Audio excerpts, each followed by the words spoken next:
Hello students, good morning to all. Warm welcome to your Kalyan Institute. I'm C. Neha Singra.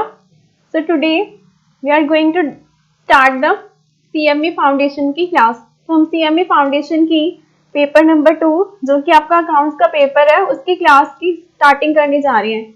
आज हम discuss करेंगे कि आपको paper का पैटर्न क्या रहेगा, आपने इसमें क्या क्या चीजें कवर अप करनी है. तो सबसे पहले let me introduce my self. I have done CA. My name is CA Neha Singla, and I have done CA as well as BCom. This is all about me.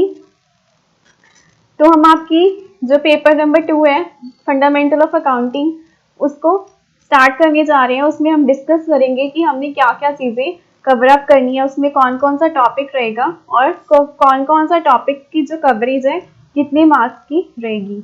Let's have a discussion on that. तो total हमारा 100 marks का paper आएगा as you know that. तो उसमें हमें क्या क्या चीज़ें कवर अप करनी है हम उसके रिगार्डिंग डिस्कस करते हैं. हमारे जो पेपर में बेसिकली 2 पार्ट्स कवर होंगे. One is the fundamental of accounting and second जो है आपका 20% रहेगा, वो रहेगा कॉस्टिंग का पार्ट. तो हमारे पास 2 पार्ट्स रहेंगे, 100 मार्क का टोटल पेपर होगा. तो 100 मार्क के पेपर में फंडामेंटल ऑफ अकाउंटिंग भी कवर करना है हमें.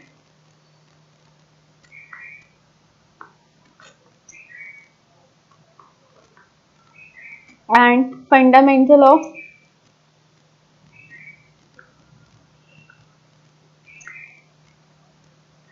Costing, basically we can say it the cost accounting. तो हम दोनों चीज़ों को हम कवर अप करने जा रहे हैं. तो ये जो है वो आपका 80% रहेगा. इट मीन्स 100 का 80 मार्क्स का इसमें से आएगा एंड ओनली 20 मार्क्स का इसमें से कवरेज होगी. अब इसमें टॉपिक कौन कौन से हैं हम उसके बारे में थोड़ा सा देखते हैं कि आपको कौन कौन से टॉपिक्स की कवरेज होने वाली है यहाँ पर.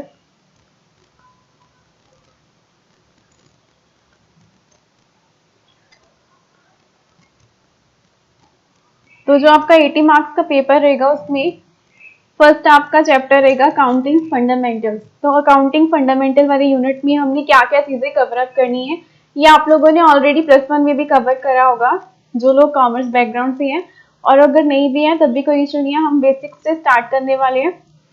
हम बेसिक से सीखेंगे कि एक्चुअल में अकाउंट्स होता क्या है, उसमें हमने क्या क्या चीज़ें करनी होती हैं और कैसे कैसे करनी होती हैं, राइट. तो accounting principles, concept and convention. तो ये बेसिस ऑफ अकाउंटिंग है कि अकाउंटिंग की जो है स्टार्टिंग कहाँ से हुई, उसके क्या क्या प्रिंसिपल्स हैं जिस पर अकाउंट्स जो है हमारा बेस्ड है. सेकंड होगा हमारा कैपिटल एंड रेवेन्यू ट्रांजैक्शन, कि कौन सी चीज़ आपको बैलेंस शीट में डालनी है, कौन सी आपको P&L में डालनी है, वो सब इसमें डिफ्रेंशिएट करते हैं. बैलेंस शीट P&L भी हम डिटेल में करेंगे, तब आपको अच्छे से समझ में आ जाएगा कि बैलेंस शीट किसको बोलते हैं और P&L किसको बोलते हैं. Double entry system. Double entry system हमारा कि हमने ट्रांजेक्शन्स की जो रिकॉर्डिंग करनी है एज एन अकाउंटेंट, जो एंट्रीज डलती हैं, कहते हैं ना अकाउंटेंट एंट्रीज डालते हैं, तो उसको क्या कहते हैं, बेसिकली डबल एंट्री सिस्टम. तो अगर आपने +2 में, वैसे तो +1 में कवर अप करा ही है, जनरल एंट्रीज हम लोग डालते थे, और अगर आपको याद नहीं है फिर भी हम इसके रूल्स दोबारा से कवर अप करेंगे इन दिस चैप्टर.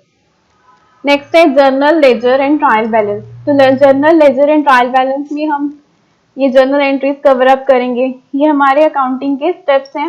मैं आपको 1 बाय 1 इन डिटेल में डिस्कस करेंगे हम कि अकाउंटिंग के कौन कौन से स्टेप्स रहते हैं. नेक्स्ट होता है डेप्रिसिएशन. डेप्रिसिएशन मीन्स एसेट होता है. जैसे हम मान लो हमारे पास फर्नीचर है, तो फर्नीचर की वैल्यू मान लो हमने 5 साल पहले खरीदा था. अब वो ऐसा तो नहीं होगा ना कि 5 साल पहले वाली वो चीज़ थोड़ा बहुत तो गिसावट होगी ना, तो उस गिसावट की वजह से उसकी वैल्यू क्या हो जाती है, डिक्रीज हो जाती है. गिसावट इन द सेंस यूज की वजह से, not in the other way, ठीक है. तो अल्टीमेटली उसकी वैल्यू जो है वो थोड़ी सी तो कम होगी ना. ऐसा तो नहीं है ना कि अगर 1 लाख में आपने 5 साल पहले खरीदा था अभी भी 1 लाख में ही आप उसको सेल कर दोगे. It is not like that ना. तो जो वैल्यू की रिडक्शन हो जाती है उसको हम क्या बोलते हैं, डेप्रिसिएशन. तो डेप्रिसिएशन के भी अलग अलग मेथड्स रहते हैं. इसमें हमने 2 मेथड्स कवर करने हैं, straight line method and diminishing balance method. तो ये हम डिटेल में इस चैप्टर में डिस्कस करेंगे. नेक्स्ट है रेक्टिफिकेशन ऑफ एरर. तो रेक्टिफिकेशन ऑफ एरर में हमने करना है कि हमारी जो अकाउंट्स में हम गलतियां कर जाते हैं ट्रांजेक्शन्स को रिकॉर्डिंग के टाइम पे या अदरवाइज बैलेंस शीट बनाते हुए, तो उनको हमने बाद में कैसे सेट करना है, जो हमारी मिस्टेक सब पहले रह गई थी। नेक्स्ट होता है हमारा ओपनिंग एंट्रीज। ओपनिंग एंट्रीज के बारे में डिस्कस करेंगे। ओपनिंग एंट्रीज क्या होता है, क्योंकि हर साल हमारी बैलेंस शीट बनती है, तो जो पिछले साल की बैलेंस शीट थी वो इस साल की ओपनिंग में आएगी ना। जो बैलेंसेस कैश का, बैंक का, हमारे अलग अलग बैलेंसेस थे, तो वो इस साल के ओपनिंग में उठाएंगे तभी तो हम कंटिन्यू कर पाएंगे, तो उसको बोलते हैं opening entries. Transfer entries, adjustment entries, तो ये सब हम इसमें सीखेंगे इन डिटेल। नेक्स्ट है हमारा बैंक रिकंसिलिएशन स्टेटमेंट। तो बैंक रिकंसिलिएशन स्टेटमेंट में आपका रहेगा कि अगर आपकी, हम कहते हैं ना हमारी पासबुक है बैंक, बैंक में अपने आप अकाउंट खुलवाया, तो बैंक में अगर हमने अकाउंट खुलवाया है तो ऑब्वियसली बैंक की बुक्स में हमारी जो ट्रांजेक्शन्स होती हैं, हम पासबुक अपडेट करवाते रहते हैं ना, तो उसकी जो एंट्रीज होती हैं, तो अगर हम बिजनेस मैन है तो हम अल्टीमेटली उन्हीं एंट्रीज को हम अपनी बुक्स में भी रिकॉर्ड करते होंगे ना।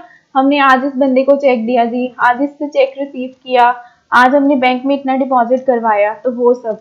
तो जो एंट्रीज हमने बैंक की लिखी हुई है अपनी बुक्स में, और जो बैंक हमें दे रहा है अपनी पासबुक में प्रिंट करके, उन दोनों में डिफरेंस अराइज हो जाता है sometimes due to some reasons, तो उसको मैच करना, उन दोनों को रिकंसाइल करना, उसको हम बैंक रिकंसिलिएशन स्टेटमेंट बोलते हैं। ये हम इस चैप्टर में इन डिटेल में डिस्कस करेंगे। नेक्स्ट होता है हमारा अकाउंटिंग फॉर स्पेशल ट्रांजेक्शंस।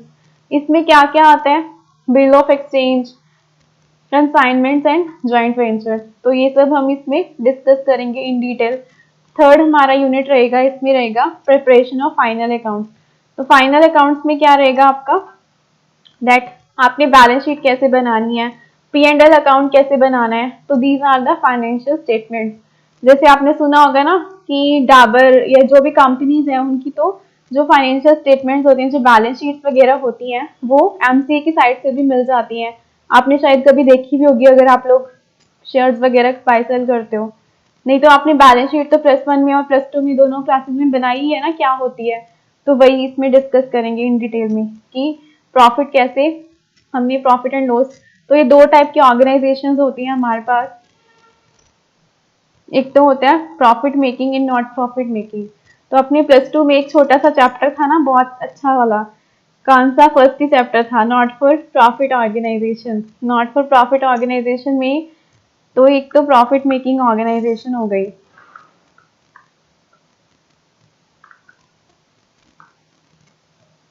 ठीक है। नेक्स्ट हमारी दूसरी हो गई नॉन प्रॉफिट मेकिंग ऑर्गेनाइजेशन। तो अब प्रॉफिट मेकिंग के केस में तो हम प्रॉफिट और लॉस निकालेंगे ना, वो कैसे निकालेंगे, प्रॉफिट एंड लॉस अकाउंट बना के, और क्या बनेगी हमारी बैलेंस शीट बनेगी। But in case not for profit making, तो इस केस में क्या बनेगा, क्योंकि प्रॉफिट तो हमारा मोटिव नहीं है, तो प्रॉफिट एंड लॉस अकाउंट की जगह रिसीट एंड पेमेंट अकाउंट बनेगा कि इतनी रिसीट्स हुई, इतने हमने खर्चे कर दिए, एंड क्या बनेगा, बैलेंस शीट बनेगी। तो इसमें हमारी ये दो चीजें बनेंगी। अगर आप not for profit making organisation हो, तो अगर प्रॉफिट मेकिंग हो तो ये प्री एंड बैलेंस शीट, ये दोनों चीजें बनेंगी। तो ये सब हम आपके यूनिट नंबर 3 में डिस्कस करेंगे, अगर प्रॉफिट मेकिंग या अगर नॉट प्रॉफिट मेकिंग कंसर्न है तो, ठीक है। नेक्स्ट है फंडामेंटल ऑफ कॉस्ट अकाउंटिंग। तो कॉस्ट अकाउंटिंग जो कि आपका 20 मार्क्स की कवरेज होगी, उसमें आपको क्या क्या कवर करना होगा। फंडामेंटल्स ऑफ कॉस्ट अकाउंटिंग की, कॉस्ट अकाउंटिंग क्योंकि आप कॉस्ट अकाउंटेंट बनने जा रहे हो, सीएमए बनने जा रहे हो, तो उसमें हमें क्या क्या चीजें कवर अप करनी होती हैं, तो मीनिंग, डेफिनेशन, सिग्निफिकेंस, ठीक है।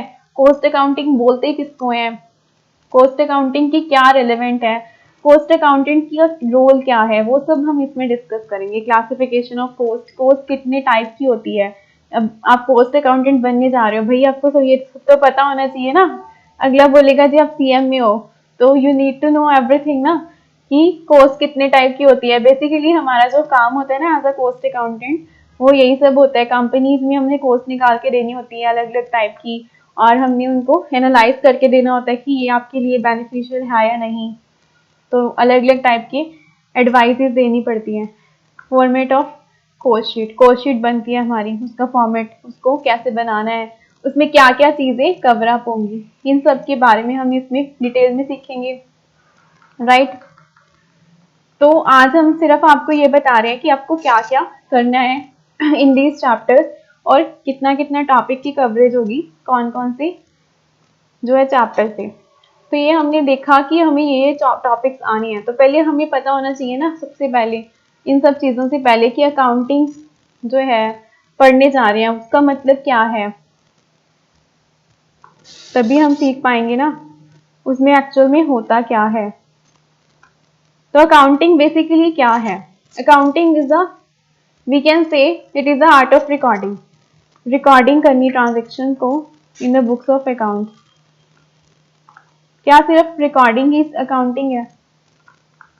क्या हमने बुक्स में ट्रांजैक्शन रिकॉर्ड कर दी, इज इट सफिशिएंट, उसी को हम अकाउंटिंग बोलते हैं? नहीं ना, इसमें बहुत कुछ रहता है, तो हम वही सीखने जा रहे हैं। पहले तो अकाउंटिंग की क्यों जरूरत पड़ी? अकाउंटिंग के बिना भी तो चल सकता था ना, काम तो फिर भी चल जाता तो क्यों जरूरत पड़ी होगी बताइए, अकाउंटिंग की क्यों जरूरत पड़ी?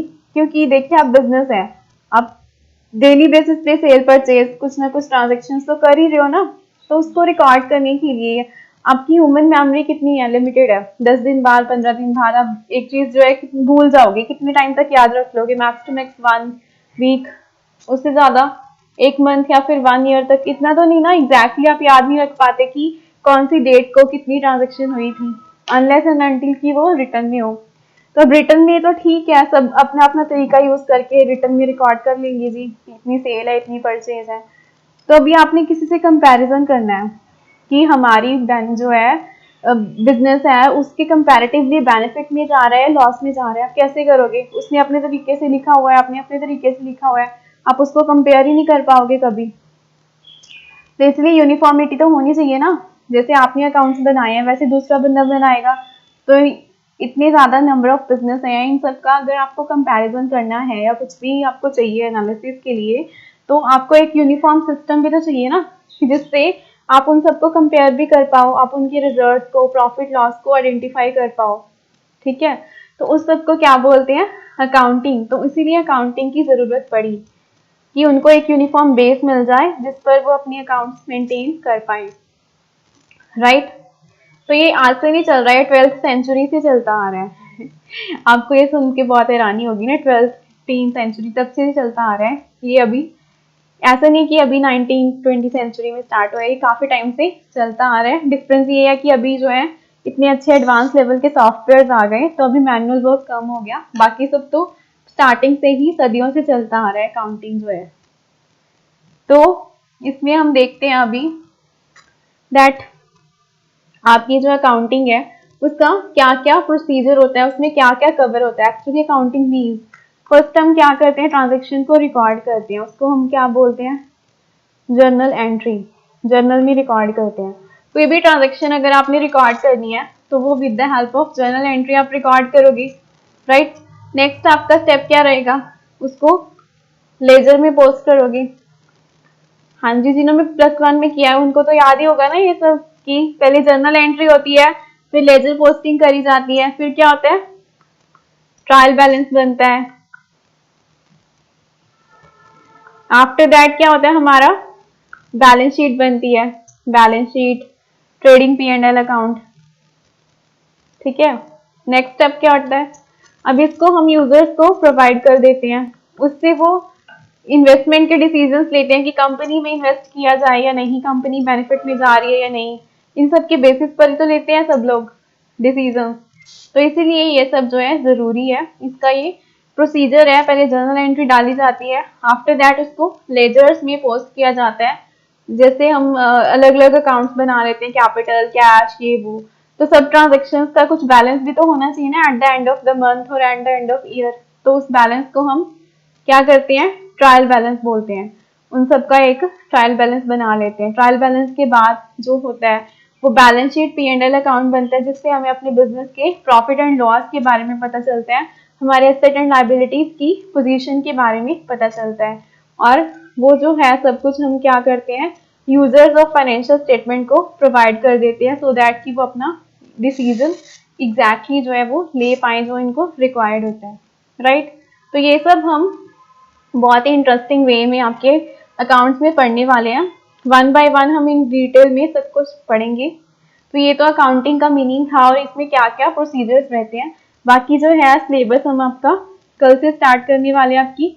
This is just the introductory class. आपको ये बताया गया है कि क्या क्या चीजें आपने कवर अप करनी है। तो कल से हम डिटेल से चैप्टर नंबर 1 स्टार्ट करेंगे। आज के लिए इतना ही था। Thank you so much. Have a nice day. Take care.